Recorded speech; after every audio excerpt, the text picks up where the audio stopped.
sinasabing isang uri ng ehersisyo ng mga kabataan. Ngunit ito rin ang dahilan ng pagkasira ng konsentrasyon ng mga bata sa pag-aaral. Kaya sa araw na ito, ating masaksihan ang pagdidebate ng dalawang panig. Kung mainam ba sa kabataan ang paglalaro, ang mainit kong pagbati sa ating mahal ng ulong-guro na si Ginoong Anthony F. Iborra, sa ating mabutihing guro sa ikalawang baitang Ginang Regine M. Cabra, sa mga gurong hurado, mga magkatunggaling grupo, kapwa ko mag-aaral na naririto ngayon. Magandang buhay po sa ating lahat. Bago po tayo magsimula sa ating talakayan, hinihiling ko po ang lahat na tumayo para sa ating panalangin na pangungunahan ni Marilyn B. Bacsan.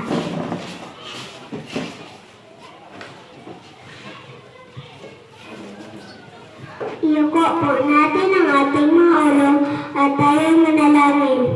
Lord Jesus, marami pong salamat sa araw na ito. Gabayan niyo po kami sa aming debate. Ngayon naway ang dalawang magkatunggaling panig ay makapagbigay ng kanilang maayos na pagdidebate. Gabayan mo rin po ang aming mga hurado sa araw na ito. Ito po ang aming dalangin sa ngalan ni Jesus. Amen.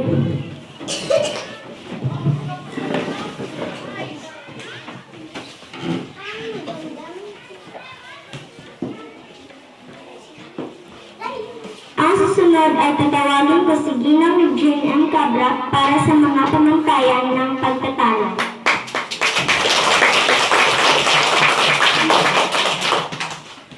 Okay, magandang buhay sa ating lahat.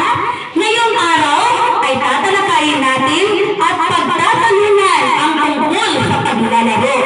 Mainam ba sa kabataan ang paglalaro?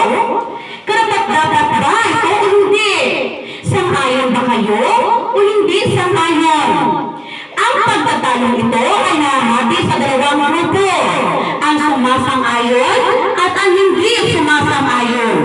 Nais kong ipakilala sa inyo ang grupong sumasang-ayon na pinangungunahan ni Jessica Romero bilang team captain, kasama si Javier Labandero, Raymond Balbino, Chantal Fiel, Kenneth John Molina, at John Lloyd Vidayo.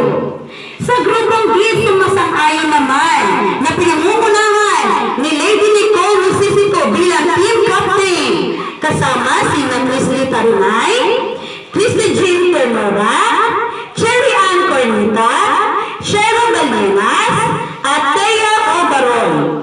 Ang ating timekeeper sa araw na ito ay si Gisa Jean Romero, at ang ating moderator, walang iba kundi si Krista Marini Sisito. Hindi makukumpleto ang debatang ito kung wala ang mga mahalagang tao sa likod ng pagtatalong ito. Ikinalulugod ko po ipakilala sa inyo ang ating mga gurong kurado. Guro sa unang baitang, ang Master Teacher 1, walang iba kundi si Ginang Evangeline L. Gunsi. Nakapagtapos rin ang Semeo Elote, Guro 21, Batch 5, Teacher 1, Binibini, Reza C. Iman. Nakapagtapos din ang Semeo Elote, Guro 21, Batch 5, nitong nakaraan lamang. At siya rin ang ating officer in charge ng Marawa Integrated School, Ginoong Kenneth F. Turoy. At ito na ang ating pinakahihintay, ang pagsisimula ng debate ng dalawang pangkat. Sa muli, magandang buhay po sa ating lahat!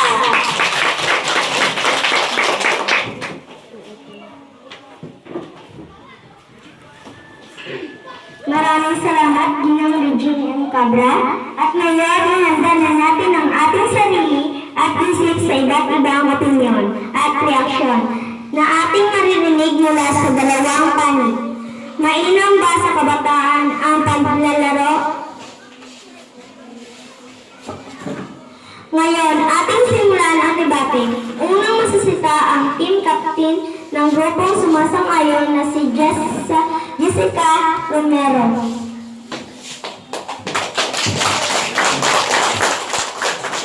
Ako po ay sang-ayon na paglalaro ay isang kabataan dahil ang paglalaro ay isang natural at kinakailangan ng mga batang gawin para sa mga bata. Sa lumang edad, ito ay nakakatulong para sila ay lumaki, matuto at mabuo ng maayos ang lahat ng aspeto ng kanilang buhay.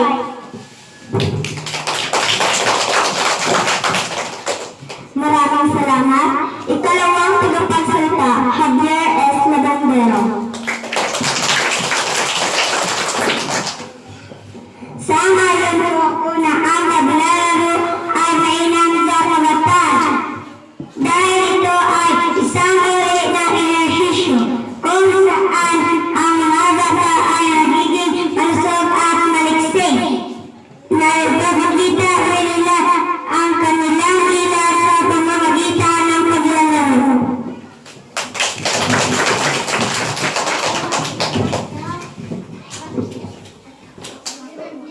Maraming salamat. Ikatlong tagapagsalita, Raymond P. Balbino.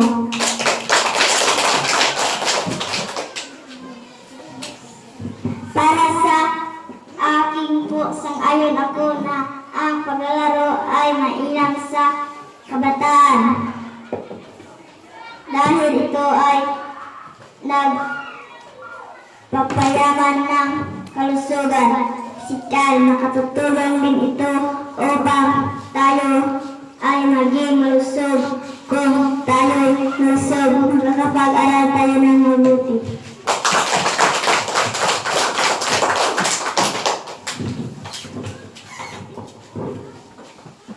Maraming salamat. Ika-apat na tagapagsalita, Chantal S. Pierre.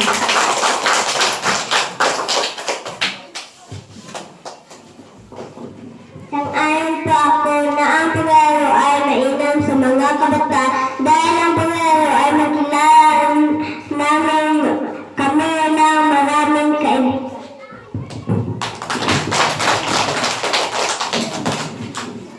Maraming salamat. Ikalimang tagapagsalita, Kenneth Johnson Molina.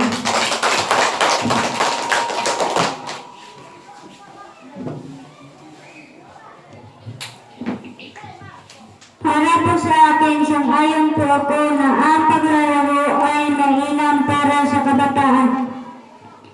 Dahil sa pamamagitan nito ay nagiging maiksi at nagiging mabilis ang mga galaw ng mga kabataan.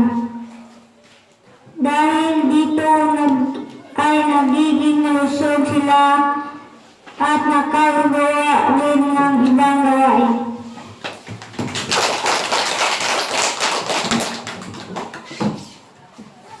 Maraming salamat. Ika-anim na tagapagsalita, John Lloyd Vidalio.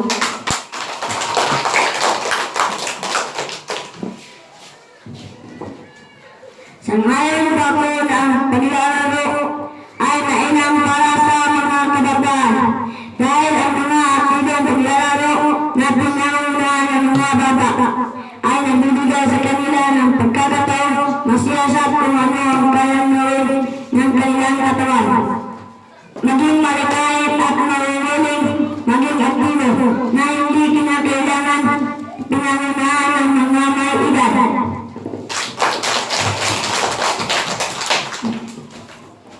Maraming salamat. Narinig na po natin ang mga opinyon ng unang pangkat. Ngayon, ating pakinggan ang grupong di sumasang-ayon, unang tagapagsalita ng team captain na si Lady Nicole T. Necesito.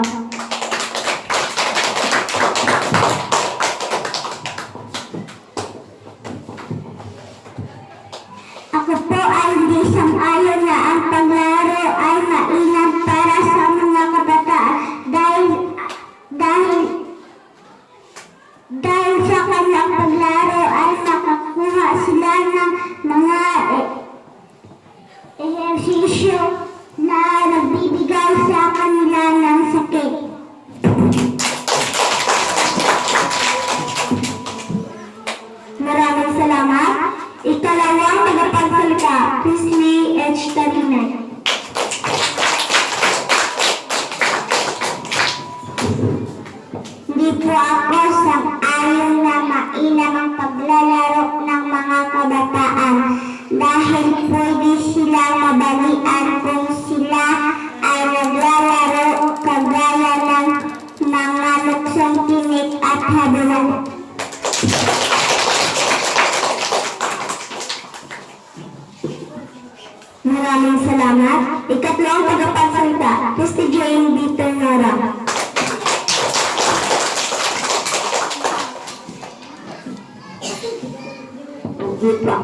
sumasang-ayon na ang paglalaro ay mainam sa mga kabataan dahil sa pamagitan ng paglalaro ay makakakita sila ng mga kaaway na minsan ay uuwi sa suntukan at iwakan.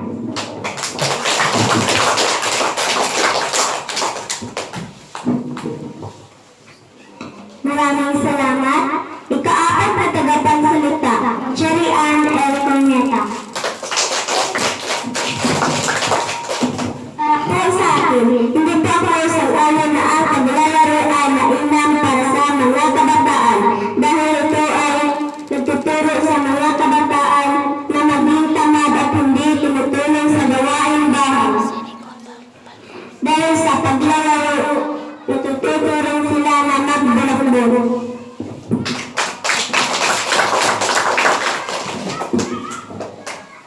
Maraming salamat. Ikalimang tagapagsalita, Chera Orbaliana.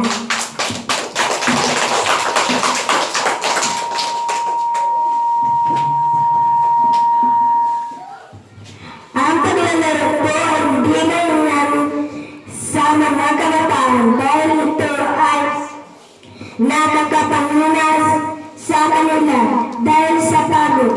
Imbis na nakakatulong pa sila sa kanilang mga magulang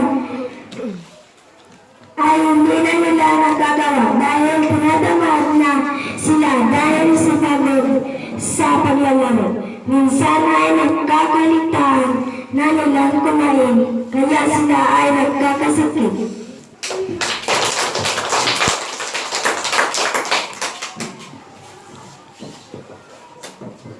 Maraming salamat. Ika-anim na tagapagsalita, Thea O. Baron.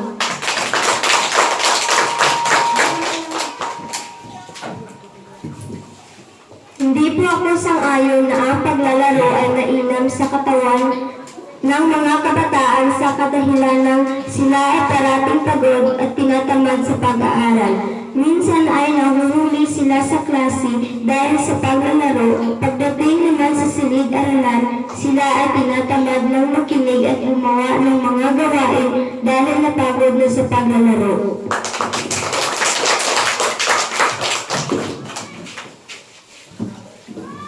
Narinig na natin ang pangkat na hindi sumasang-ayon. Natunghayan din natin ang iba't ibang opinyon ng dalawang pangkat. At ngayon, dumako naman tayo sa rebuttal ng bawat grupo.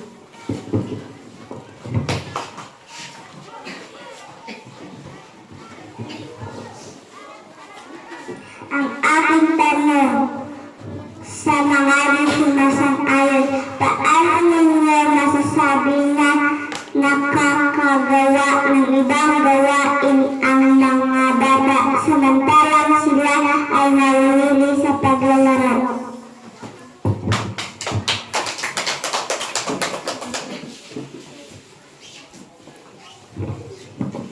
Nasabi namin nakakagawa ng ibang gawain ang bata dahil sila ay mabilis kumilos at maliksi ang pangangatawan.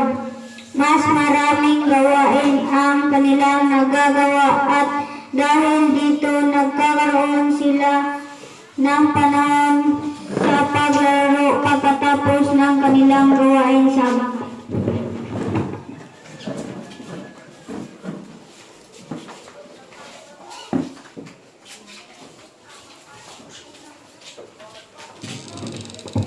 Ang tanong ko sa mga katunggali, bakit ninyo nasabing ang paglalaro ay natuturo sa mga kabataan na maging tamad at natututong magbulak-bulak?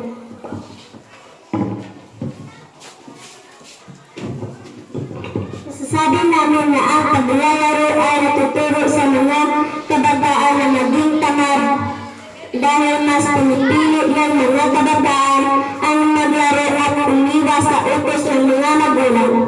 Natututo rin sila magbulak-bulak. Dahil imbes na pumasok sa paaralan, sila ay lumiliban sa klase, naglalaro-laro pa pag-alagahan ng mga barkada.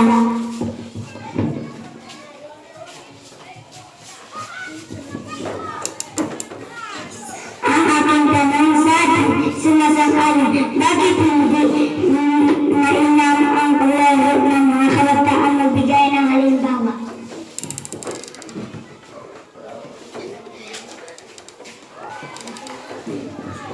Hindi mainam ang paglalaro ng mga kabataan sapagkat una, ito ay nagdudulot ng sakit at aksidente. Pangalawa, bumaba ang resistensya ng mga bata. Pangatlo, hindi na sila makakatulong sa mga gawaing bahay. At pang-apat, hindi na sila nakakapokus sa kanilang pag-aaral at mga takdang aralin dahil pagod na sila sa paglalaro.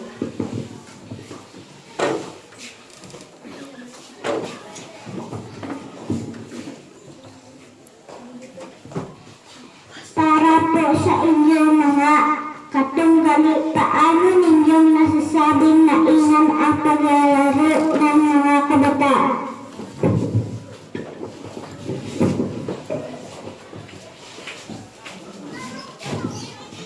Ang paglalaro ay nasasabi namin mainam sa kabataan, lalong-lalo na sa kanilang pangangatawan. Nadedevelop din ang kanilang pakikisalamuha sa ibang mga bata at nagkakaroon sila ng bagong kaibigan.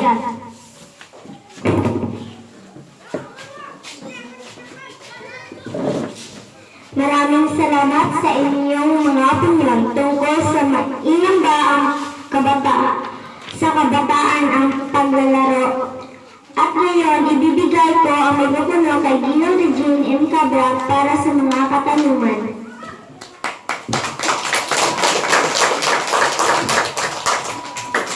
Maraming salamat sa inyong magagandang opinyon. Dalaw na nga sa dalawang pangkat, ang pangkat ng sumasang-ayon at hindi sumasang-ayon. Narinig na natin ang kanilang salubin. Ngayon, dumako naman tayo sa ating mga tagapakinig at tagapanood. Kung sino sa kanilang palagay ang tama sa dalawang panig. Kung sino ba talaga ang nagsasabi ng totoo. O sa inyong palagay, sino? Okay, Rufiel?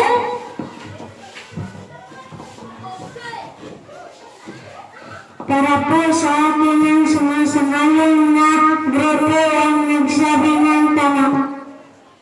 Okay, sabi niya ang sumasang-ayon daw. Sino pa? Sa iyong palagay? Okay, Giselle.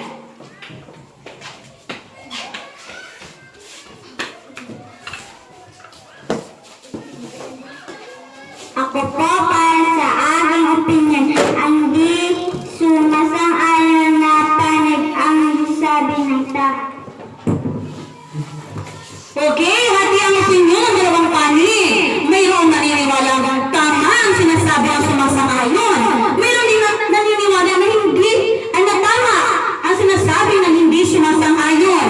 Ngayon, mayroon akong katanungan sa ating tagapakinig at sa ating mga tagapanood. Una, sino sa inyo ang naglalaro? Itaas ang kamay. Okay, marami-rami ang naglalaro. Ngayon, ano ang inyong mga nilalaro? Okay, Eunice? Tumbalata po, ma'am. Okay, naglalaro si Eunice ng tumbalata. Sino pa? Marami, taas ang kamay. Sino pa naglalaro? Janet!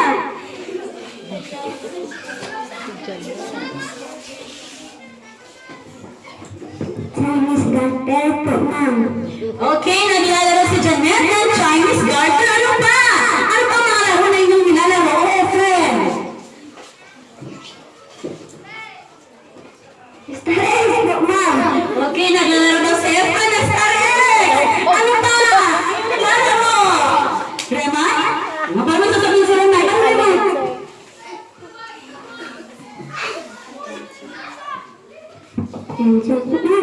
Okay, lanchog daw, sabi ni Remay.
nagdudulot daw ito ng pinsala sa mga bata. Ngayon ang sunod kong tanong, bakit naman ninyo nasabi na ang paglalaro ay nakapagpapasigla? Bakit? Okay? Annalyn?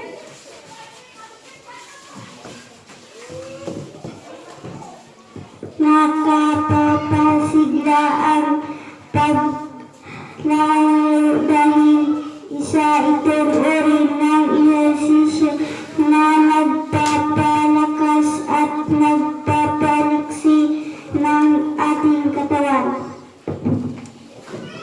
Okay, ito ay nagpapalakas at nagpapaliksi ng katawan.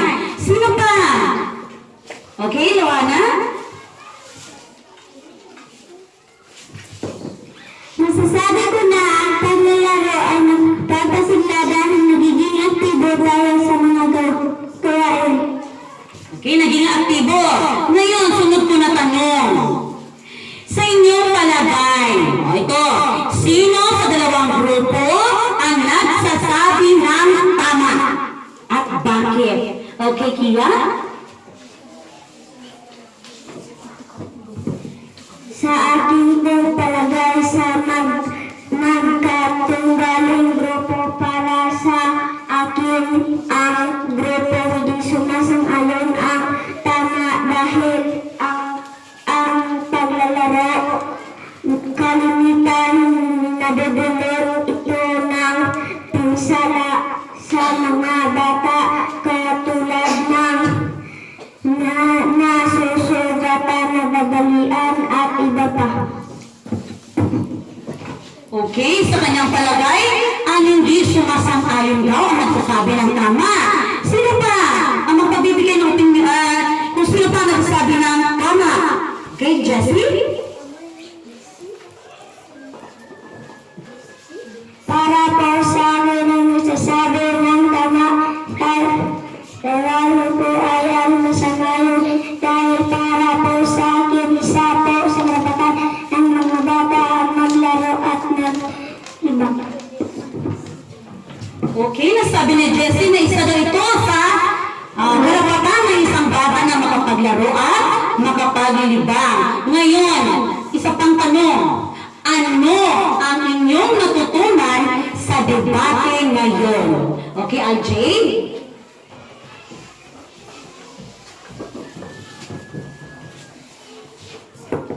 Ang natutunan ko po sa debate ngayon ay ang paglalaro ay isang magandang uri ng ehersisyo at ito ay dapat ilagay sa tamang oras at panahon.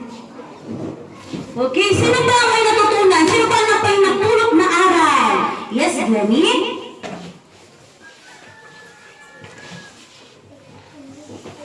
Ang natutunan ko lang po sa debate ay ang paglalaro ay nagbibigay saya sa ating mga bata at isa naman ito sa ating kapalaran. Subalit din tayo mag-ingat sa anumang aksidente. Okay, yun ang natutunan ni Glenny. Ano pa? Sino pa ang may natutunan sa debate natin? Judy?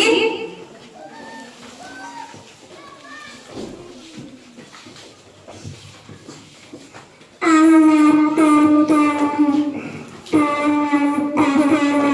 ay sa paglalaro na ilang ito sa ating at dapat sa paglalaro namin isipin para tanggapin ang pagkatalo upang maiwasan naman. Okay, natutunan ni Judy na dapat maging sport para maiwasan ang away. Okay, ngayon, meron pa ba kayong katanungan hinggil sa ating debate? Meron pa ba kayong katanungan? Okay, kung wala na kayong mga tanong, maraming salamat sa iyong partisipasyon mga bata. Kayo ay ating manugod na binabati sa inyong napakagandang pagpapalitan ng opinyon at kuro-kuro. Okay, bigyan natin muna sila ng palakpak. Ngayon, ating pakinggan ang masasabi ng ating officer in charge na si Ginoong Kenneth F. Boroy hinggil sa inyong debate kung sino ba ang nanalo batay sa kanilang pamantayan. Okay, palakpakan natin si Sir Kenneth.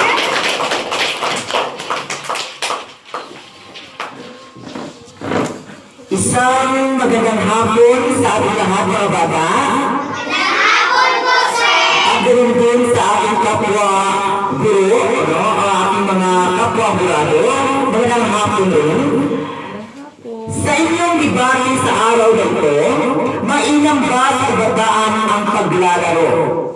Para sa akin, ako ay sumasang-ayon na ang paglalaro ay kasama na ng ating buhay bilang isang bata. Ang paglalaro ay ugali na ng mga batang Pilipino. Tandaan natin yan. Ugali na yan ng mga batang Pilipino. Sinusubok dito ang pisikal na lakas at talas ng isip. Masasabi natin na ito rin ay paraan ng pag-exercisyo. Ng pag-exercise ng paglalaro. Tingnan nyo? Isa rin yung pag-i-exercise, no? Pag-i-exercisyo. Kailangan lamang ang may sapat na oras sa paglalaro. Sa pagtulong sa magaling bahay, no? Kailangan din natin tumulong. Ang paglalaro ay may sapat na oras. Kagaya ng mga bata, kailangan lamang ng 20 o 20 minutes hanggang 30 o 30 minutes lamang ang paglalaro. No? Kailangan din sa paglalaro ay sa umaga. No? Hindi tayo magkabilang sa araw. No? Minsan kasi mga bata, tanghali, naglalaro. Tingnan nyo? Masyadong mainit, hindi yung tama na oras, no, na paglalaro ang panahon. Mainam ang paglalaro, no, umaga. Hindi kaya hapon o takip-silim, no, minsan kasi maganda ang panahon. No, hindi tayo napapawisan, no, hindi tayo mag-dehydrate, no, hindi tayo magkakasakit. Isa rin, no, sa mga subject sa Department of Education ay ang MAPE. Alam niyo ang MAPE? Music, Arts, Physical Education, and Health. Nandoon, Physical Education. Kung alamin natin sa ating subject ng Physical Education, meron tayong iba't ibang laro. Kagaya ng tumbang preso, tumbang lata, luksong tinig. Nandoon ang patnubay, nandoon ang pamantayan kung paano natin nalaruin ang ganung klase ng laro. Narinig natin sa dito masalain, ito ay makakasakit, masusugatan tayo, no? Yun ay mali, no? Kailangan naman namin ng dobling pag-ingat, no? May gabay ng ating mga magulang, gabay ng ating mga guro. Maging maingat sa paglalaro, yun lang, sabihan, maiwasan ang aksidente at pagkasugat. Karapatan ng bawat bata ang makipaglaro at makipaglibang. Tama yun. Isa sa makarapatan ng bata, hindi lamang pag-aaral, kundi ang paglalaro at makipaglibang. No? Isa yan sa makarapatan natin. Sportsmanship lamang para walang away at gulo. Tanggapin ang talo, kung sino ang talo ay talo. Kung sino ang panalo ay siyang panalo at sa ganun ay walang away sa tinatawag natin paglalaro. Naintindihan mga bata? Kaya ako ay sumasang-ayon na ang paglalaro ay karapatan ng mga bawat batang Pilipino. Sa ulitin, magandang hapon ay congratulations, lalo-lalo na sa inyong napakagaling na guro, Ginang Regine M. Cabra. Sa ulitin, magandang hapon po sa ating lahat. Okay, maraming salamat, sir. Sa mga guro-gurado, maraming salamat sa inyo. Sa mga mag-aaral na ikalawang baitan. At dito nagtatapos ang ating debate tungkol sa mayroon ba sa mga kabataan ang paglalaro. At ito po ang inyong likod, Ginang Regine M. Cabra, ang reliable wretch ng Guro 21, Batch 6 Class 27, ay nag-iiwan ng tataga. Ang paglalaro ay hindi lang